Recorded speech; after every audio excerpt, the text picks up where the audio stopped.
गांव में शर्मा परिवार रहता था।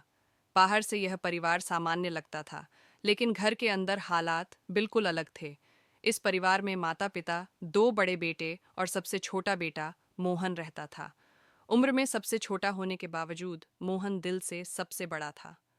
मोहन बचपन से ही सबका ख्याल रखने वाला था। घर में कोई बीमार पड़ जाए तो वह सबसे पहले पास खड़ा मिलता। खेत का काम हो या घर की जिम्मेदारी, मोहन बिना बोले सब संभाल लेता। उसे किसी से कोई उम्मीद नहीं थी, बस इतना चाहता था कि घर में शांति बनी रहे।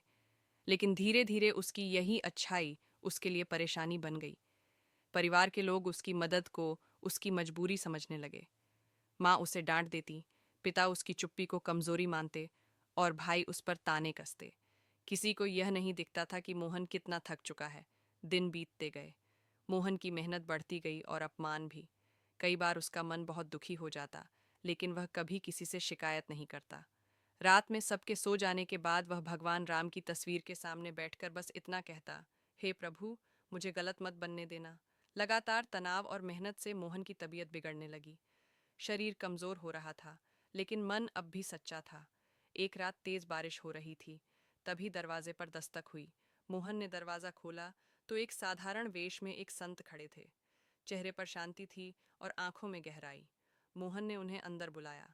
संत ने घर के सभी लोगों को इकट्ठा किया और शांत स्वर में बोले, क्या आपने कभी सोचा है कि यह घर किसके सहारे चल रहा है? सब लोग चुप रहे।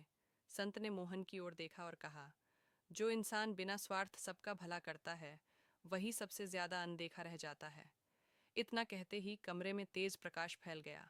संत का रूप बदलने लगा। सभी लोग डर और श्रद्धा से झुक गए। वह कोई साधारण संत नहीं थे, बल्कि भगवान श्री राम स्वयं थे। भगवान राम ने मोहन के सिर पर हाथ रखा और बोले, बेटा, तेरी अच्छाई तेरी कमजोरी नहीं, तेरी शक्ति है। तू सही रास्ते पर है।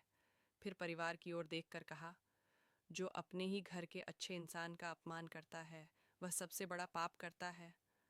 भगवान राम ने मोहन को आशीर्वाद दिया। उसी क्षण उसके शरीर में नई ऊर्जा आ गई। फिर भगवान राम अंतर्ध्यान हो गए। उस दिन के बाद सब कुछ बदल गया। माँ ने रोते हुए मोहन से माफी मांगी। पिता ने पहली बार उसे गले लगाया। भाइयों को अपनी गलती का एहसास हुआ।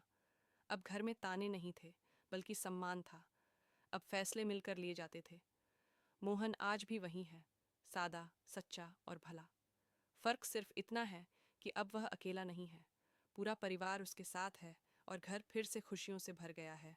अगर यह कहानी आपको पसंद आई हो तो वीडियो को लाइक करें, अपने दोस्तों और परिवार के साथ शेयर करें, कमेंट में अपनी राय लिखें और ऐसी ही कहानियों के लिए चैनल को सब्सक्राइब करना न भूलें।